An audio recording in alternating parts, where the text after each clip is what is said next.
This is CBC Here and Now. These people are stealing stuff, and who cares about putting up their pictures? And yes, it might be a deterrent. The law says you're not allowed to do it. Surveillance video can be a tool for business owners. But the Privacy Commissioner warns it is illegal to post it publicly. We'll find out why. We now have documentary evidence that there is a crooked scheme on the go to fatten the backs of Liberal insiders. The Tories want a Liberal cabinet minister investigated for misleading comments. It's related to the government's deals with a numbered company with ties to Canopy Growth. Good evening, I'm Debbie Cooper. And I'm Anthony Germain. Well, let's get to our top story. It's a popular way for businesses to try to catch thieves, posting images of them on social media or on posters in their stores. But tonight, the province's Privacy Commissioner says that's against the law. So, is posting a photo of a shoplifter a tool for a store to catch a thief, or is it public shaming? Well, tonight, Here and Now's Carolyn Stokes asks those very questions. Whenever you walk into a business, chances are your every move is being caught on camera. But just because you're in public doesn't mean the business has the right to display your image online or on a poster, even if you're shoplifting. You see it all the time. Surveillance videos or photos of alleged thieves stealing merchandise. A business asking for the public's help identifying and catching the culprit. Some consider it public shaming. But for businesses like Our Pleasure in downtown St. John's, posting images to social media is a great way to catch a thief. They are very effective at finding the identity of the shoplifter, which is very important for us because police don't have the time to really investigate small crimes such as this a whole lot. And so if we can find their identity, that streamlines the process for us and for them. The business recently posted a photo to Facebook of an alleged shoplifter, and soon after, that person was identified. Now we're going through with the process with the RNC to lay charges on them for theft. But the Privacy Commissioner says it's actually the business breaking the law by posting those images of suspected thieves. Donovan Malloy says it goes against federal privacy legislation, the law that protects your personal information from being misused by businesses. I appreciate philosophically store owners, people in general, are going to say, look, you know, who cares? These people are stealing stuff, and who cares about putting up their pictures? And yes, it might be a deterrent. All I can say, you know, is that the law says you're not allowed to do it. You're not allowed to do it, but there are no consequences if you do. The legislation has no teeth. Businesses won't face any penalties or fines if they post images of suspected shoplifters, but Malloy says there are risks businesses should consider. Besides potentially running afoul of privacy laws, if you post a picture publicly of somebody who turns out not to have stolen anything, then you're potentially facing a civil suit for defamation, breach of privacy. You know, there's any number of mechanisms available for people to take action against other individuals or businesses who have violated their privacy. For this business, the photo was a tool to help during an alleged crime, but Malloy says the law deals with disclosure without consent. Under the law, the business needs permission of the person to release that photo. And if you're wondering whether it's illegal for homeowners to post surveillance video of thieves on their property, or if it's illegal to post dash cam videos of bad drivers, Malloy says as far as privacy legislation is concerned, that's all fair game. Those are considered civil matters between private citizens. Carolyn Stokes, CBC News, St. John's. Now to an explosive allegation from the Confederation building late this afternoon, what opposition leader Ches Crosby calls a crooked scheme to rip off taxpayers. We now have documentary evidence that there is a crooked scheme on the go to fatten the backs of Liberal insiders, which was only prevented in the sense of the sale of the Muse Place land by honest public servants. Crosby's complaint has to do with the potential sale of Crown land to a numbered company. That same numbered company ended up buying land in the White Hills area of St. John's, where Canopy Growth is building a government-supported cannabis production facility. Now, during question period in the past session, The opposition Tories asked Transportation and Works Minister Steve Crocker about his department's dealings with a numbered company that was interested in buying Crown land near the Team Guzhou Highway a year ago. Now, Crosby says he has access to information documents that show Crocker allegedly misled the House. And here's what Crocker had to say in the legislature back then when he was asked if he directed anybody in his department to sell the land. Speaker, the reality here is if the direction to sell land was done, the land would be sold, Mr. Speaker. And I'll go back to Hansard again from yesterday. We know that Canopy is leasing land and did not purchase land. Mr. Speaker, I don't know what we need to tell the honourable member, but Mr. Speaker, in my department, if I would have asked officials to sell land, Mr. Speaker, we would have sold the land. There was no deal, Mr. Speaker. Now, tonight, Crosby is calling for the Premier and the Auditor General to investigate Crocker over what he told the legislature. So, what is the Cabinet Minister at the centre of the allegation saying about all this? Well, Steve Crocker met with reporters late today to say that Ches Crosby has got it all wrong. Not, I didn't mislead anybody. And yeah. So how do you square that circle? Well, I squared a circle in the simple fact that what happened here, we had a request come in. It went through a process that always happens. If it hits someone's desk, they look at, there's a survey. Is there a need for this land for the province? And the reality is it got to a point where there was nothing here. But you said you had no idea, and then we have this letter that is literally directed to you to hit your desk. So on November 13th, when the question was asked in the House, I did go back after that day to get some. This was a year ago now, remember? Mm-hmm. And there's a lot of letters hit my desk, and there's a lot of letters that I get corresponded to. But the reality is here, I did not direct, or the Premier, direct anybody to sell this land. It wasn't sold. It's still in our inventory. We'll return to this story in our next half hour and bring you some of the scrums with Ches Crosby and Steve Crocker. A woman who was nearly hit by an oncoming truck while driving on the CBS bypass says drivers need to smarten up. Tina Martin captured this dramatic dash cam footage of what was nearly a head-on collision as she was heading back to work just before noon yesterday. A truck had moved out to pass a car and was speeding toward her. There wasn't much room, but Martin says she moved over as far as she could without hitting the guardrail. The other car did the same. Martin calls it a scary moment. Well, a fire has destroyed a home in the Port-au-Port East near Stephenville. There was nobody in the house at the time of the fire last evening. The Canadian Red Cross says it is helping the man who lived there. They're providing emergency accommodations as well as clothing while insurers assess the damage. Well, it seemed like it was pretty windy there for that fire, and we have been having fairly high winds around the island anyway. We have, and now that the temperatures have dropped, it is cold out there, especially with that wind chill. We're looking at chilly temperatures as we head through the overnight. But overall, if you don't like snow, you're in luck because it looks like it's going to quiet down, at least for the next couple of days across the island. So we'll take a look at the weather on the way over the next, towards the weekend anyway. Like I said, things will start to quiet down across the island. Could see a few flurries in the mix, mainly for the west coast, but still looking at a mix of sun and cloud through the day tomorrow. Warmer for Labrador, but we are still looking at flurries that will move in through the day tomorrow. Not much in the way of accumulation, though, maybe a trace to 2 centimeters at the most.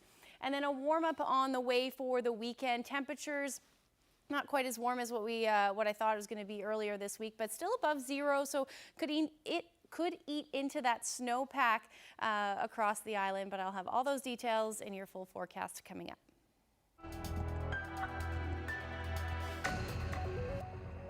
A leaked Nalcor Energy document is shedding light on Astaldi's turbulent start at Muskrat Falls. When the main contractor began work on the hydroelectric mega project, there were major problems: bad cost estimates, near misses, and allegations of poor management. We have those details from a 2016 internal document that Nalcor sent to Astaldi when the contractor wanted an extra $800 million. That document was leaked to CBC Investigates reporter Katie Breen, and she joins us in studio. Katie, what were some of the problems? Well, first of all, the bid itself was off. Astaldi said it could do foundation prep at $11 a square meter, when really Nalcor said it ended up costing 9 times that amount. They went through 5 project managers in the first year. There were dozens of near-miss incidents. They didn't have enough work for half their workforce, and then there was the dome. Astaldi's big plan was to build a structure to cover the project so work could happen in the winter, but it was a dud. They were building it but couldn't pull it off and ended up scrapping it. Nalcor called the whole thing a, quote, failure of monumental proportions. So, Katie, what was Nalcor saying publicly while this was going on? Oh, that everything was best kind. There's a clip of former CEO Ed Martin sitting in this very studio, talking to you actually, September 2014. It's going well. We're finding that we have the best contractors in the world. We have the best workforce in the world. Our labor agreements are strong. Our leadership is good. And we've done all the pre-planning. So as this is unfolding, we're seeing a good story develop. Now, what does Nalcor have to say about all this today? Well, I spoke to current Nalcor CEO Stan Marshall this week. Back in 2016, when Astaldi was asking for more money, Marshall was taking over the top job from Ed Martin. Marshall said at the time, the project was in a crisis, and he couldn't concentrate on the past. He had to look ahead, and getting a deal with Astaldi to finish the job was going to be the cheapest option. Astaldi got off to a terrible start. Mistakes were made. There's no question about that. They were made, but by that time, they have no consequence to me. What was important was, where do we go forward from then? So did they end up paying them? Astaldi did end up getting roughly $800 million, but Marshall says it was for future work. Nalcor set goals, and Astaldi got paid as it met those marks. And Marshall says he's happy with the contractor's work over the last 2 years. They were terminated not because of lack of performance, but because they simply ran out of cash. So their performance in the last 2 years has been really good. You couldn't have a contractor do much better than that. Of course, now Astaldi isn't working on site. The company ran into financial problems, and the two sides are in a dispute over another money issue. That's why Astaldi said it won't be commenting on what's in the 2016 document. But Astaldi did send a general statement defending its work in Labrador, saying, "We have successfully achieved Nalcor's accelerated milestones that were put in place to help recover schedule delays suffered due to the performance of other parties." So thanks very much, Katie. That is our Katie Breen for CBC Investigates. Well, from problems with Astaldi to the Muskrat Falls inquiry, former Nalcor CEO Ed Martin wrapped up his testimony this afternoon, and tonight he is reacting to this moment from yesterday when Commissioner Richard LeBlanc scolded him for his behavior on the stand. Assume it because it's wrong. I'm asking you to assume. Not going to happen. So will you concede that if indeed a P70 to P90? Now, I've had this foolishness. I've had Mr. Martin. You're not being the witness here. You're trying to run the show. It's going to stop right now. You are not responsive to the questions. You're actually being rude as far as I'm concerned, and I don't want it anymore. Well, here now's Mark Quinn is covering the inquiry. So, Mark, how was Ed Martin today? Well, after those firm words from Commissioner LeBlanc, I think it's fair to say that Martin's demeanor was different today. Ed Martin wrapped up his testimony late this afternoon, and we asked him about LeBlanc's comments suggesting that he had been rude. I don't believe I was rude. I'm not a rude person. But look, he, Commissioner had a moment. It's up to him. As I said, I don't. My heart rate is pretty level usually, and been around a bit with that kind of stuff, and it doesn't bother me. So we also had a chance to ask Ed Martin about Commission co-counsel and if he believes he was treated fairly by the lawyers at the inquiry. Well, I think I mentioned at the outset, and earlier on, that I believe that the Commission lawyers, have turned a corner in their mind, and they have a particular view of this, which I don't agree with. And I said that in my testimony, and I'll say it again. I'm very careful in what I say now. I'm being much more direct and specific on things because that's where their heads are. It's early as far as I'm concerned, but I still am going to keep moving, keep giving the facts, and say again to people, I encourage you to listen. Now, despite what we've heard about the cost overruns and schedule overruns on Muskrat Falls, Ed Martin is standing firm and saying this is the best option for the province. He says it was and will be the best option for the province. And next week we hear from former Premier Cathy Dunderdale at the inquiry. And of course, people will remember she was the Premier who sanctioned this project back in 2012. Back to you guys. Thank you very much. That's our Mark Quinn reporting live tonight in our studio. Well, the investigation into the disappearance of Jennifer Hillier-Penny continued in a Corner Brook courtroom today when the Crown was granted more time to hold on to collected evidence. Here Now's Colleen Connors has more. Justice George Murphy granted the Crown and the police another year. That's another 12 months that the police can hold on to these items that were seized from a family cabin, a vehicle, and the home on Husky Drive in St. Anthony. And that's where Jennifer Hillier-Penny was the last seen over 2 years ago. Her family says that today the events in court, well, they move this case forward, and they're quite happy with what took place here today. They say that even after 2 years of her missing, they're still trying to seek justice for her disappearance. Her brother and sister drove all night from St. Anthony to be in this courtroom this morning to hear Crown Attorney Trina Sims make the request.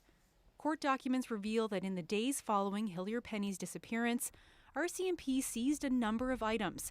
Just what those items are, we don't know, but some were taken from the Husky Drive home of her estranged husband, Dean Penny. That's where Hillier-Penny was last seen more than 2 years ago. I'm just happy, the news that we got here today that is extended for another year, and hopefully by then someone will be serving justice for Jennifer. Outside the courthouse, the family's vehicle was covered in posters. No charges have ever been laid in the case, but the extension brings hope for Hillier-Decker that police will arrest someone. I'm hoping that they are going to come forward with, answers very soon. Some of the items seized were sent to the RCMP National Forensic Laboratory in Ottawa. Court documents state the seized items are potentially reliable, real evidence in relation to the investigation. Initially, some of these items were seized on a 3-month basis, but the Crown has been granted several extensions here. Court documents state that the investigation into the disappearance of Hillier-Penny is a continual, daily investigation. Colleen Connors, CBC News, Corner Brook. I've never been here before. When I looked it up on on Google, I got some good history facts. I'm a big Titanic fan. It's some 300 miles away from here. They call him Big Baby. Meet the ex-NBA player who's now suiting up for the St. John's Edge.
With mummers, salt meat on Christmas Day, and purity syrup, Christmas in Newfoundland and Labrador is unique. But does anyone really celebrate it any better? On Boxing Day, join us for a look back with A Christmas Past, a special show coming straight to you from the CBC vaults.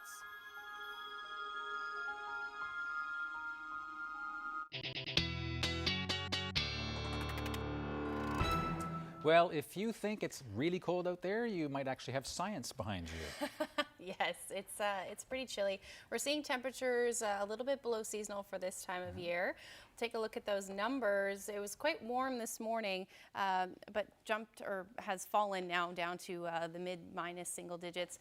And then for the west coast, those temperatures are actually going to climb as we head through the morning, but we factor in that wind chill, and it's feeling significantly colder. So we've got wind chills right across the board in the minus teens, and it will even drop even more as we head through the night tonight. And that's thanks to some strong westerly winds that are in the forecast. And we've got minus 19 feeling more like in Labrador City and minus 22 in Happy Valley Goose Bay right now. So if we take a look at the satellite and radar, not a whole lot happening across anywhere across the province, really. Just seeing some cloud cover moving through Labrador and then towards the west coast tonight, and that means we could see that chance of a few flurries. If we take a look at that future tracker, it's pretty scattered in nature, but still, or isolated rather, I should say, through the night tonight. But then tomorrow we start to see some more cloud cover move in, and that risk of flurries spread across Labrador, and then eventually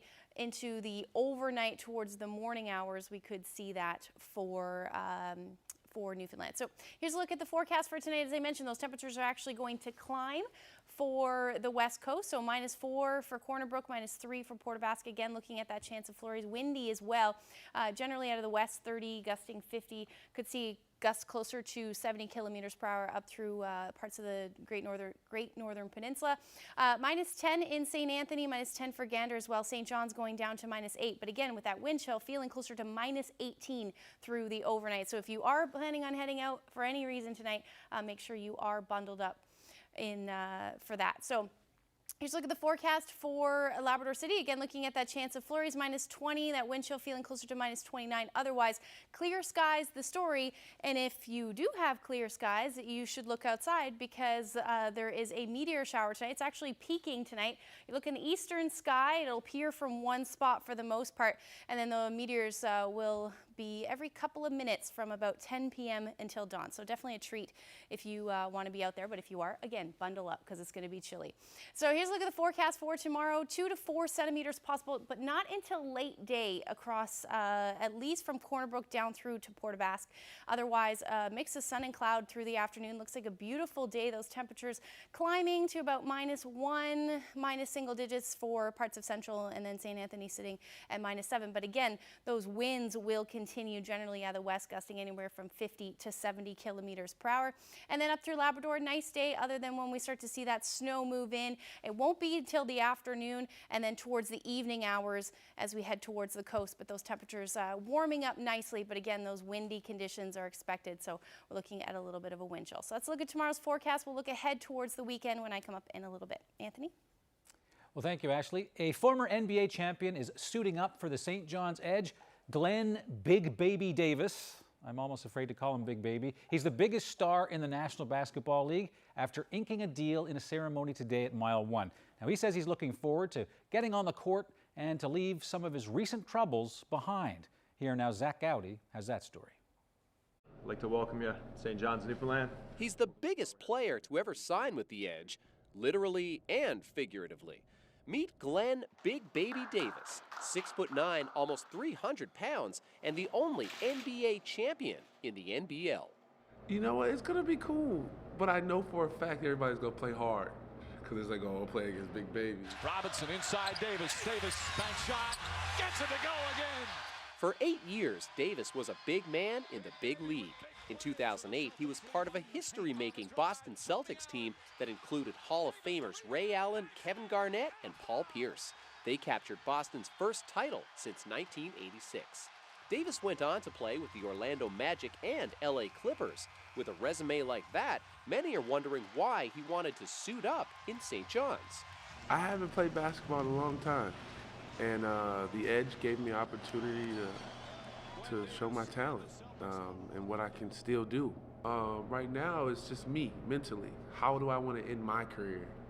You know, I ended it on an injury, and you know, I don't want that to be kind of like the story of Glenn Big Baby Davis.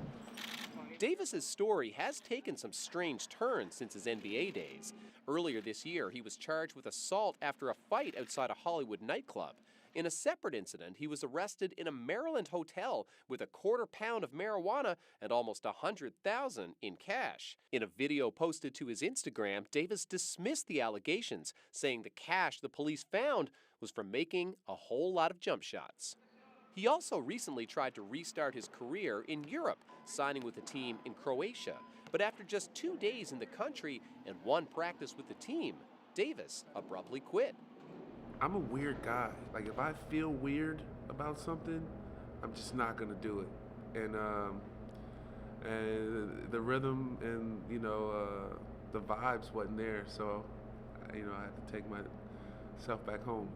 Now, Davis has a new home where he'll be hard to miss, on the street and on the court. You want to see Big Baby make him cry out there? He's playing his debut game with the St. John's Edge tomorrow night against the Charlottetown Island Storm. Zach Gowdy, CBC News, St. John's. You know, Zach shot that with himself extremely close to the camera. Otherwise, looks like we have another character to look forward to hearing from on Here and Now. I bet you people will be curious and want to see him. No doubt.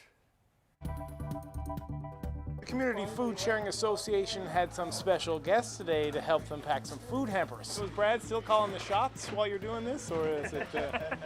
He probably thinks he is. I'm Jeremy Eaton, and I'll have that story coming up on Here and Now.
Welcome back to Here and Now. Team Guju took their talents off the ice today to help the Community Food Sharing Association. Putting their brooms aside, they picked up and packaged donations to be shipped all over the province. Here and Now's Jeremy Eaton swung by the Mount Pearl warehouse earlier today. Helping up pack some bins and send these crates away to some of the food banks around the province, and trying to sort all the donations that we have here, and yeah, it's fun. If it doesn't fit, I'll take it. Hero Later's a partner of ours. They're one of our sponsors, and when they first came on board with us, they mentioned this Tackle Hunger initiative, and it really meant a lot to me to be able to give back to the community, and that was something we as a team really wanted to be part of. And they help hundreds of thousands of Canadians across this country, and for us to do that here in Newfoundland, it means a lot. Last year we acquired and distributed a little over $18 million worth of food, so we're on track to do the same thing again this year, and that will go to food banks all across the province, and it'll go as far north as to Nain and Labrador. I think it's a great idea. It's nice for us to, the position we're in, we're pretty fortunate to be able to do what we do, and to help give back to any family in need like this time of year it means a lot. Who's the best at filling the hampers? Man, right now Brett seems to be working harder in here than he is on the ice, so I'll give the credit to him, but it's we're all doing our share. This is home for me right now, and it's good to help out any way we can, and important to be part of the community here as much as we can. Is there any skills that you can parlay from curling into filling these hampers here? Oh boy, takes a fine touch, I guess, to be able to get these things full, but I'm still taking direction from Brad here. He's not far behind. So is Brad still calling the shots while you're doing this, or is it... He probably thinks he is. It's good. It's been awesome. So what does it mean for you to be down here helping out at the local food bank for the Community Food Sharing Association? Oh, it's great. I mean, if anytime you can help people out, especially around this time of year, it's always a good feeling. Well, all these guys are really rock stars, excuse the fun, but I mean, for them to give up part of their day in the middle of a tournament as big as the one that's going on in Paradise, it means a lot because it shows that they have a great social conscience. It's always a competition.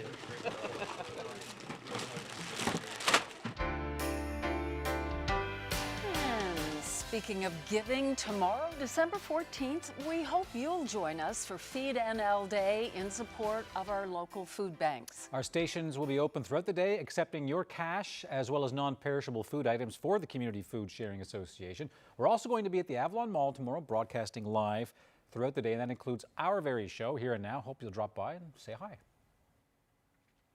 Well, the members of Team Guju aren't the only ones from this province on the ice in CBS this week. St. John's photographer Jeffrey Au is there taking snaps for the World Curling Federation. Au, who's an avid photographer and former curler, says he's landed the dream job, taking pics all week long. He's the eye on the ground for the World Curling Federation's website. Au already has some international events under his belt and will be heading to the Men's World Championships later this year. But to get to the gig, he first had to beat out a lot of competition. It all started back in 2016. I applied on a youth media trainee program with the World Curling Federation, so I had to send in an application, my gear list, and just hope for the best. So amongst the thousands of people that did apply for this, I managed to get a spot, and I got to go to the European Curling Championships in Scotland. It's different seeing all the Canadian teams, both men's and women's, here on the ice at the same time. Normally with the events, it's just strictly men's or women's. So it's different. It's nice to see. To provincial politics now. Tonight, Opposition Leader Ches Crosby is calling for the Premier to investigate one of his own cabinet ministers and for the Auditor General to investigate the Dwight Ball government.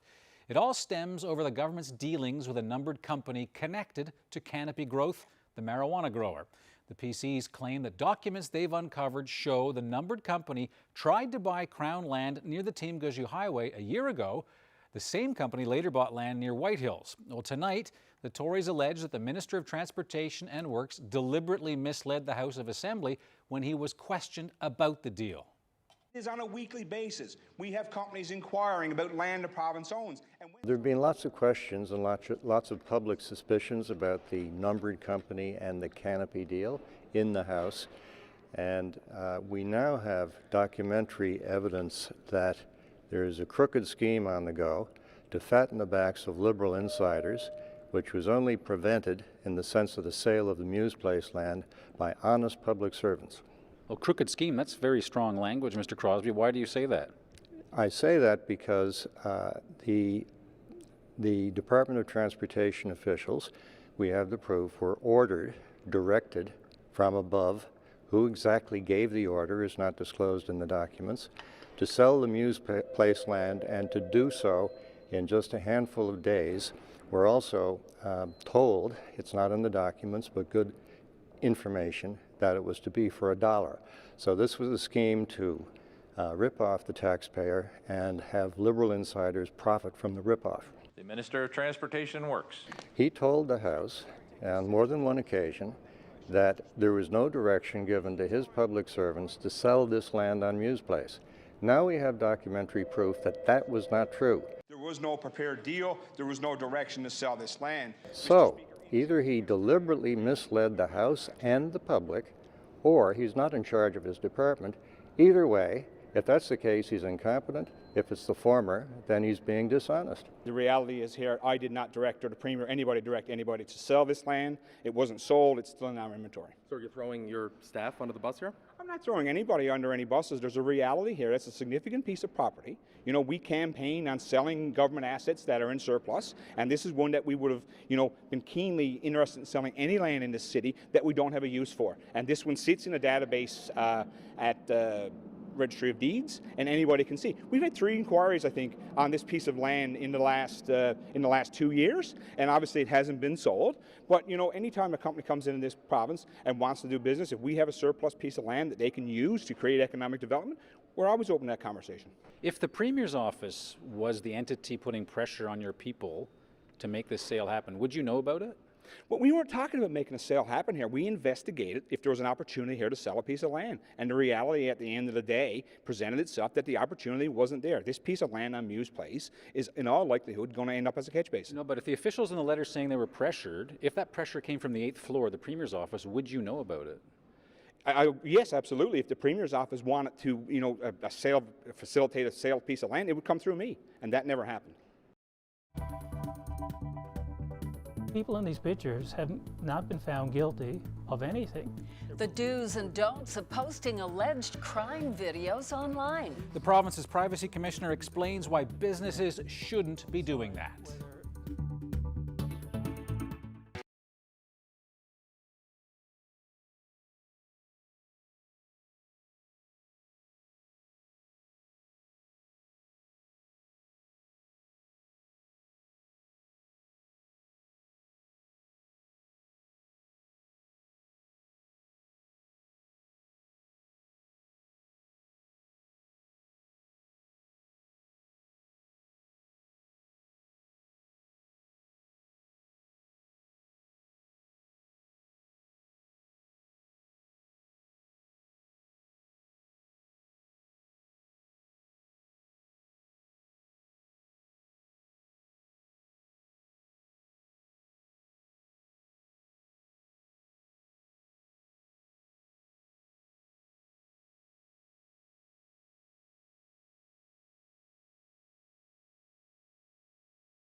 Welcome back to Here and Now. And let's go back to our story about surveillance cameras and a person's right to privacy. We've all seen videos of alleged crimes that store owners post on social media after they've been hit by shoplifters. The businesses often ask the public to help them identify the person in the video, while the province's privacy commissioner says that they should not be doing that. And here's Donovan Malloy explaining why. So posting pictures in your own store, on your social media site, generally by businesses of alleged shoplifters, would be contrary to the federal legislation. And are there any penalties associated with that? Not at this time. The federal privacy commissioner, like many privacy commissioners across Canada, doesn't have the jurisdiction to impose significant monetary penalties, as an example. I think that's something that the federal privacy commissioner is advocating for. It's something we see quite often in the UK. They have some substantial fines there being imposed on businesses. But as of right now, I guess it's more of a, don't do it, you're not allowed to do it. I guess ultimately they might be able to take somebody to court if they refuse to follow the recommendations. But, there's not a consequence, I think, in the sense of being fined or penalized in that way. So that's what the legislation says, but ethically, can you explain what's wrong with it? Well, there's a number of things. I think in some instances, the purpose of the posting, the putting up the pictures, either in the store or online, is aimed at public shaming as opposed to necessarily trying to identify the people. We discourage self-help in many aspects of law enforcement in Canada. The police are the people charged with identifying alleged criminals. The people in these pictures have not been found guilty of anything. They're believed to have committed an offense. The police should be the people to look at the video, decide whether there's sufficient evidence in the video to disclose an offense, and based upon sort of the observations of the employees in the store, that might have got reported to the police, and the police would say, well, look, there's no, all you have is this video is insufficient in and of itself, there's no case. So in that circumstance, there's not even a prospect of somebody ever being prosecuted for an offense. So, it's embarrassing. It's intended to embarrass in many cases. You're dealing sometimes with individuals who have mental health and other issues. Beyond shaming the person, you're potentially shaming their children, their extended family. There's a lot of, it's not as cut and dry as some people portray it. Well, tensions with China are rising to a new level after news that a second Canadian is being held there. Entrepreneur Michael Spever and former Canadian diplomat Michael Kovrig were taken into custody separately on Monday. Now, Ottawa is worried. We continue to engage with Chinese authorities. We will always be standing up for Canadians in difficult situations abroad. We're engaged in consular services with their families as well. Now, China says the men are threats to its national security. It's unclear if consular officials have been able to visit the men. The arrests appear to be part of a punitive campaign by Beijing, and it started just days after Huawei executive Meng Wanzhou was detained in Vancouver, that at the request of the United States.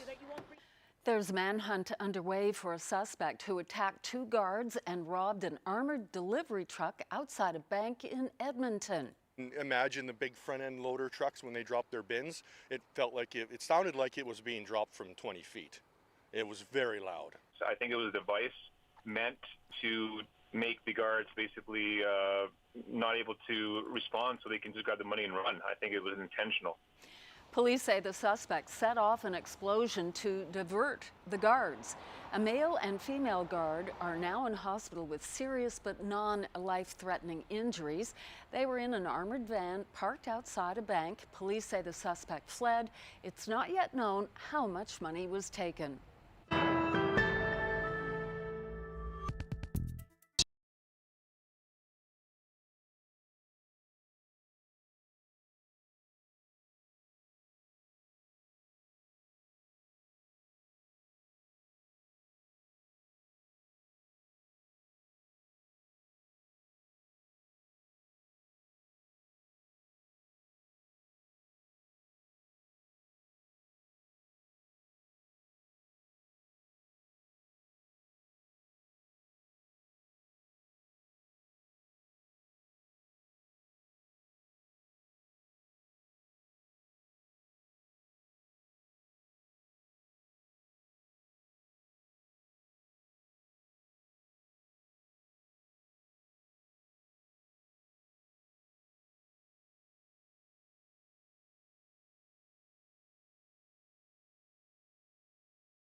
Anthony had a bad Christmas feeling. Presents need a wrap from the floor up to the ceiling. Though he's a newsman incomparable at wrapping presents, he's really terrible. Tell me what's Christmas TV news got to do? His best friend Debbie asked for basketball. Peter got a puppy but ran off down the hall. Carolyn wanted a new toboggan, but he slipped and he tripped and he hit his noggin. Poor old Anthony don't look good for you. Now you might think it's hysterical, but he needed a Christmas miracle. Just then Santa showed up on his sleigh. He said, come with me, there's a better way. December 14th they went to the Avalon Mall. The CBC friends were waiting there one and all. They wrapped his presents in a flash. All they asked for was a little cash. He said, by golly, you saved my Christmas day. So come be part of the big sensation and help the Community Food Sharing Association. December 14th is Feed NL for you. Wrap your presents and help the hungry too. Turn your Christmas red and green if you're feeling kinda blue. Yeah. I love that. Makes me laugh. We're all dancing behind, just so you know. Yeah, kudos to Zach Gowdy. He was kind of the creative genius behind putting the whole thing together. Wrote it, performed it, and thanks to everybody else. And tomorrow's a big day, so hopefully we'll see you at the mall. And hopefully it'll bring people out. Yes. Just to see you wrap. Oh, right, yes. Whatever. And that sweater looks even better in person. Are you going to wear that? I don't know what I'm going to wear yet. Something Christmassy, I hope. All right. Well, while we decide about that, yes. We're looking ahead now. We Tomorrow, are. the weekend, or start of the weekend. Start of the weekend, yeah. So tomorrow night we're going to start to see a little bit more cloud cover move in for parts of the west coast. If we take a look at the future tracker, we're looking at snow through the overnight. It looks like we could pick up a couple centimeters to maybe 4 centimeters along the west coast and the south coast as well. And then we're going to start to see a warm up. So we've been talking about a warm up for the past couple of days. So here's a look at the system. Now, right now, it looks like most of the potential for rain anyway will be for Burin Peninsula and the Avalon as well. And then with this, we could see temperatures sitting between 2, maybe 3 degrees into the afternoon. But because we're going to see that, we could also potentially see a mix of some rain, snow for parts of central as well through the day. Otherwise, as that continues to track off, we'll see some more clearing skies for the most part. Again, some lingering flurries expected for the west coast. Labrador doesn't look too bad, just a potential for some flurries from Happy Valley Goose Bay towards the coast overnight into Monday. But here's a look at that forecast for Saturday. So again, temperatures hovering between 1, maybe 3 degrees at the most. So either rain or snow through the afternoon. It is still a little bit far off, but definitely keep an eye on that for tomorrow. -6 for the Straits, -3 for St. Anthony, and then Cartwright looking at that chance of flurries, same through Happy Valley Goose Bay and Lab City. But again, these temperatures are warming. This is above zero, rather above seasonal for this time of year, certainly for Labrador. So taking a look even further ahead, Saturday overnight, we'll start to see things clear off. We'll get more into that northwesterly flow again, cooling things off, which means if anything does fall, it should fall as snow.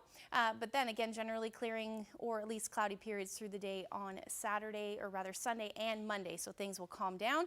And then heading a little bit further ahead, we are looking at just some clearing skies again through the afternoon on Monday, and then the next system rolls in on Tuesday. So this one looks a little bit messy as well. That potential for showers moving a little bit further north across the island. We could see some snow with that system as well, but again, that looks like it will be the next weather maker. So here's a look at the forecast over the next couple of days. 2 degrees again on Saturday, Sunday, changing over to flurries as that temperature drops, and then that warm up again on Tuesday. That one looks a little bit more significant, so temperature sitting around 4 degrees. Through central Newfoundland, not too much going on right through to Sunday, just that chance of flurries. Monday, returning that sunshine and -1, and then same thing for western Newfoundland again tomorrow night, though, picking up between 2 to 4 centimeters of snow. Up through Labrador, look at those temperatures sitting in the minus single digits right across the board for eastern Labrador, and then for western, we're seeing similar temperatures as well. And then we'll start to dip down as we head towards Tuesday. So when I come back, I will have your weather photo. A security specialist thinks he knows why auto thefts have spiked in the Toronto area lately and potentially poses trouble for car owners with keyless access right across the country, including here in Newfoundland and Labrador. It appears that your own key fob just might be helping thieves swipe your car. Taylor Simmons explains.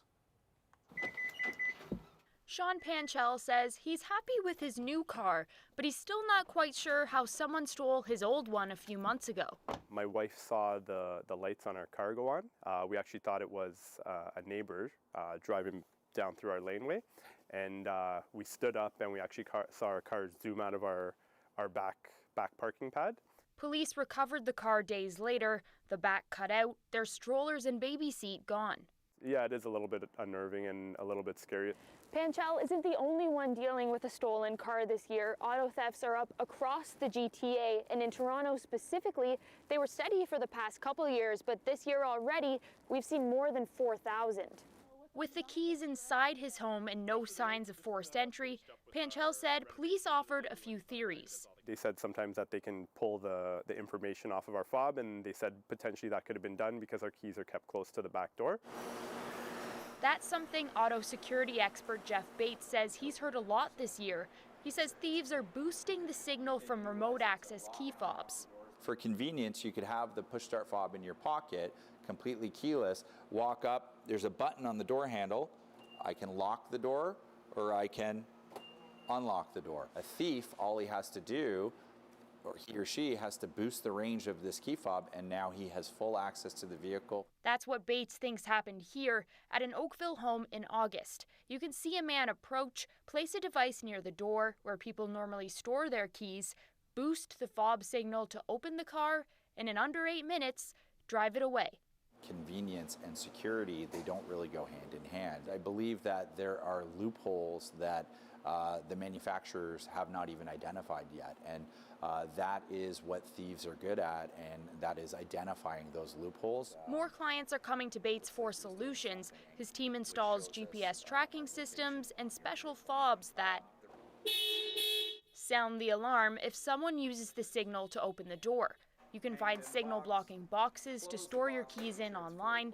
Bates says the easiest defense, just store your keys as far away from your car as possible. Taylor Simmons, CBC News, Toronto. Here's a look at your weather photo today. Oh, that's interesting. It's not good. You probably won't be able to figure that out. But. It's not good. It's a church. It has to be good. You know what I mean. Labrador. Wow. Okay. Yeah. Somewhere in Labrador. Somewhere in Labrador. Okay. Good job. Well, I'll tell you what that is and where the weather photo was taken when I come back.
Going to wind things down in a pretty way. Ottawa, the nation's capital, celebrating the holiday season with a long-standing tradition on Parliament Hill. Here's a time-lapse video showing a winter wonderland at Centre Block. The light show is inspired by Canada's nature, climate, and culture. And this will be the 34th edition of the show. Boy, do I miss that view. I used to watch that all the time. This will run every evening until January 7th. Yeah, I wonder, they're basically shutting down that part of Parliament, right? That's right. I wonder if they're going to have to do away with this because it's going to take 6 years or something to build the new one. Yeah, I don't know, but I know even in the summertime, they used to have these Canada summer Day. Yeah, they were just so beautiful, and it just makes you feel good, you know, when you watch them. Yeah, definitely. Right. Well, here's a look at our weather photo. So that is a sundog. I've never heard that term before, nor have I seen that. It's the ice crystals in the atmosphere and then the sun refracting. So then you cause that. So yeah, you got a halo around the sun and then the two sundogs on either side. Actually, the picture I couldn't zoom out, but there's one on top. And where is it? Oh, sorry, Labrador. I guess you would like to know that. Labrador City. All right, that's fantastic. Excellent. And it's from Larry Jenkins. Thanks so much. Have a great night, everyone. See you tomorrow. Good night.